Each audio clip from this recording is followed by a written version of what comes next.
I'm Stefano Cantarelli from Mavenir. I'm the Chief Marketing Officer. First time in my life to be in marketing. Always been technical, operating, whatever. So I got the license to actually show you a video to start for. It's 2 minutes. It's fantastic to have people to do slides for you. It never happened in my life, but here we go. So I'll get you this video first, and then we'll go through some details.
All right, why using a video? Because I think sometimes it's the best way to explain what the concept is. And actually, this is a bit more than a concept, but just to show you what we mean by LTE enterprise. Now, why this LTE enterprise is actually you've seen our Dallas premises, and you've actually seen some of the latest haircut in the US, some interesting haircut.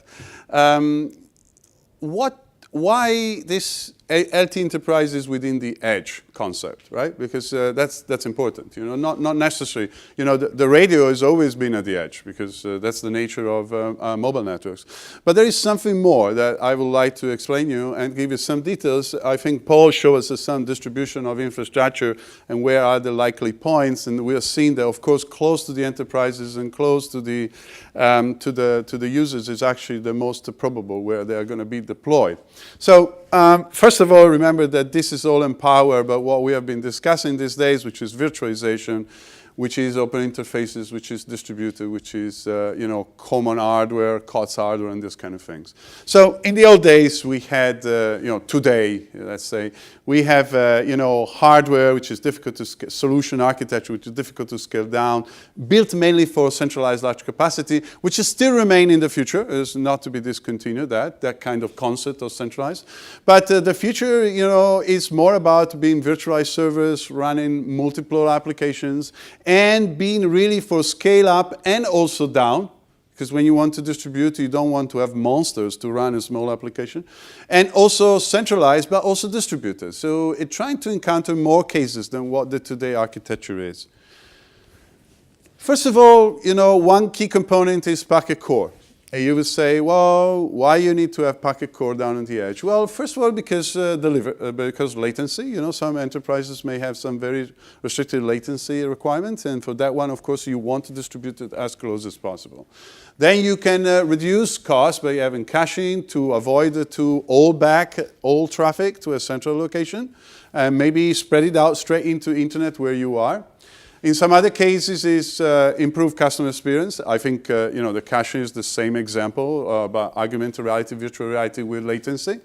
Split control plane, user plane. Sometimes the control plane can be locally, the user plane can be locally, but the control plane can still be in a remote place. We're thinking of a situation where this is not just the enterprise will do their own network.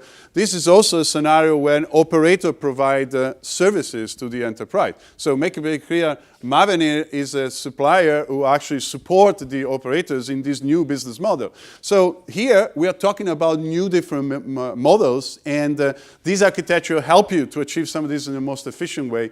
Of course, private IoT networks, and also combined capabilities with RAN and VPC that makes it easier. So what we are interested in now here, we need a small footprint. We cannot just establish a central office at the LTE premises, right? Even if some enterprises got a big center, but this is meant to be small, have a very small footprint. Also, we're talking about the radio components, right? Radio components cannot be just a base station as we today know it, right? We go in an antenna on the site and we see a big pole, huge antennas, and cabinets on the bottom, right? I built so many that I forgot. Actually, what I do, I always go on a place where I go, I always look for a base station. Yeah, that's what was really annoying my wife, you know. And but this is a new concept, right? And we want to have white box LTE, which means industry-based white boxes, you know, standard radio unit, antenna unit, which, by the way, are the guys who provide in this kind of infrastructure as well to the traditional legacy most of the time. Oh, sorry, what's that? Okay. And then you have a concept of universal CPE, of course, that makes the multi-vendor approach easier, lower cost, always based on cost platforms.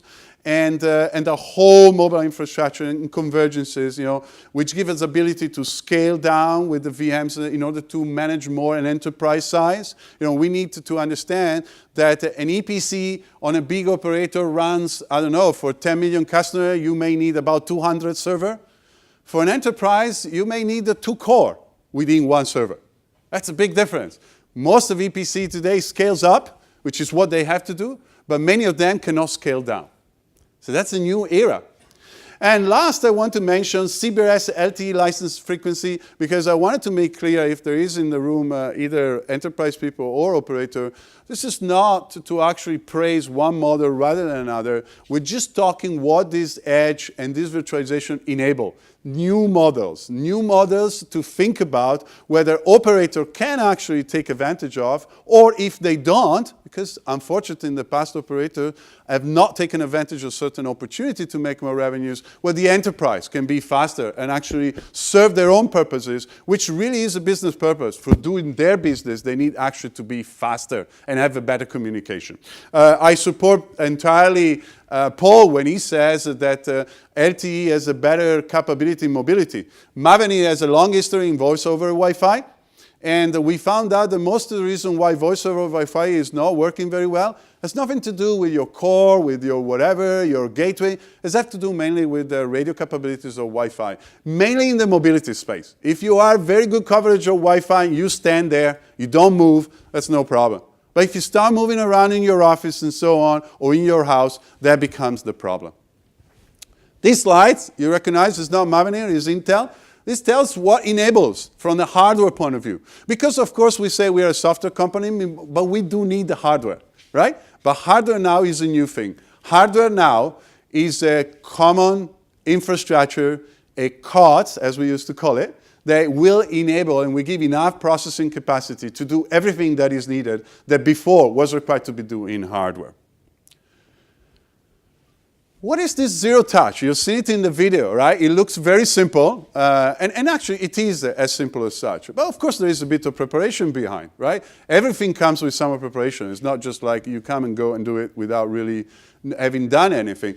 And what's the whole flow is that fundamentally the idea of the enterprise, LTE enterprise in this case, is that you don't really need, well, the only thing you need is make sure that when your DHL guy come in, you got someone to pick up what they deliver, which is most of the big problem. But enterprise, normally you got a reception, so you got someone in front. How does it work? You know, when you receive actually an order, the specific hardware that has been chosen, because, you know, sometimes you can choose one type of hardware with another type of hardware, I mean, one manufacturer versus another manufacturer, they would actually preload and pre-configure whatever are the operating systems, the image, and the virtualized layer on top of it, and then we preload some parameters for that specific application you're looking for. That will be then transferred, and then when we got to the premises is installed, if you think of the radio, for example, you will think, how is the radio complexity in installing? It's very much will be like a Wi-Fi. because we're not going to look at the very super optimized and detailed configuration for the radio. It will probably be a bit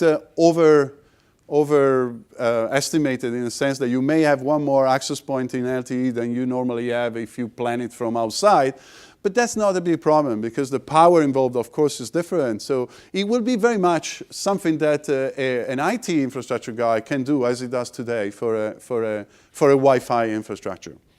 And then we got all the right security in exchanging the right parameters to make sure that they are downloaded.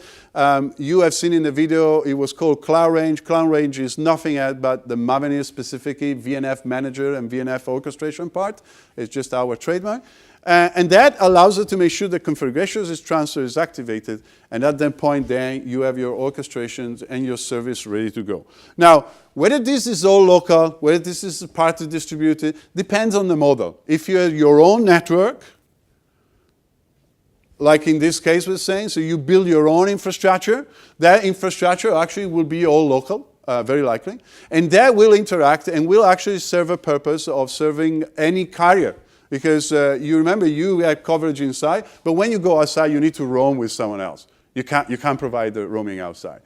The enterprise can own that, or if instead it is provided through the mobile operator, then maybe there will be only an extension, so likely the user plane will actually be deployed in the enterprise, while instead actually the control plane will still be residing in the big core of the operator. And you can integrate it with existing distribution antenna system, if this is the case. You know, that's another possibility you can do. It's fully compatible because it's like having a normal Node B, or whatever we want to call it. And all the functionality will be on a compute platform.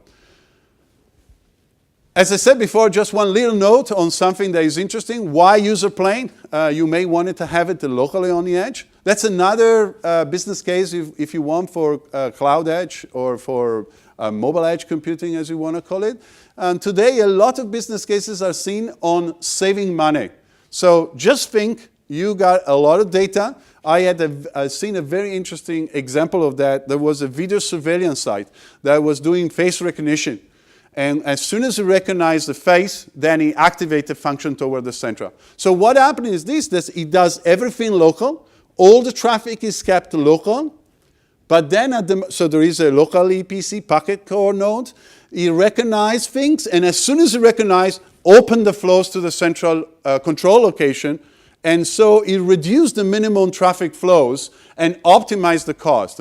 On top of that, think about other scenarios like that encapsulated traffic on the LTE is a very heavy header. So you could actually break out the traffic, terminate it immediately, and save a lot of money. We did some studies with US carrier, and we found out they could delay their investment of packet core of about 2.5 years if they started to speed the traffic, avoiding encapsulation of the traffic on a GTP tunneling. Well, to conclude this, I would say, I've used this word, something is moving. It's moving to the edge, of course. Some dedicated resources, some are centralized. Not necessarily everything needs to be located on the edge. There's definitely a cost reduction we're looking at. We're looking at agility. We're looking at faster time to market, maybe finally. We don't know, but maybe finally. And we're looking at new business models in addition to traditional. What I meant is that there is a new business model where actually operators can actually work with the enterprises in a more effective way, where they allow them to have some infrastructure but still provide some of their. I was talking to some Telefonica guys in the past, and they would say, yes, we will allow the enterprise to do something, and then we control them from our core infrastructure and still provide some LTE services from our side. All in all, and I want to stress this because I've really been fed up through this conference to hear about complexity. This is less complex, or at least is no more complex than when we were doing voice, we were doing packet, GPRS, and all those kind of stuff. It's just different. It's just different, but it's also better. So my last question, if you remember, there was a famous song of Elton John, was Are You Ready for Love? In this case, it's not love, it's living on the edge. But that's what we are saying. Are we ready? Because the main reason for us is being ready for it. The technology is there. It's just for us to make it happen. It's for our organization to take it and make it happen. Thank you very much. Of course, if you have any questions, sorry, I was trying to make sure that I don't delay too much, so I recover a bit. So if you have any question, I'm here, so please. Do you expect the white box base station? White box? Base station. Absolutely. You expect? I expect. On the market? Absolutely. Yes? Absolutely. 100%. Today. Today. Sorry, the question was, I expect white box base station. Yeah, okay. And the answer is absolutely. I can tell you that Mavenir today is already going not only on proof of concept, but is going live with some white boxes stuff. I'm talking about the base station, not the core. Base station. Yeah. Do you know that Mavenir does run as well? Okay. I don't know. All right, great. So I should have put a big slide here, and I just finished this. Thank you so much for giving this golden plate. Mavenir is an end-to-end, 100% software provider to mobile networks. We provide anything from VoLTE, voice Wi-Fi, down to RAN. Of course, VBBU, and we use white box RRU and antennas for our RAN. And we are now deploying in big operators in a lot of areas. We are trying all those concepts. So that's for LTE premises. And please, my recommendation is always the same. Just go and do it. It's time to act, not to think anymore. Thank you very much.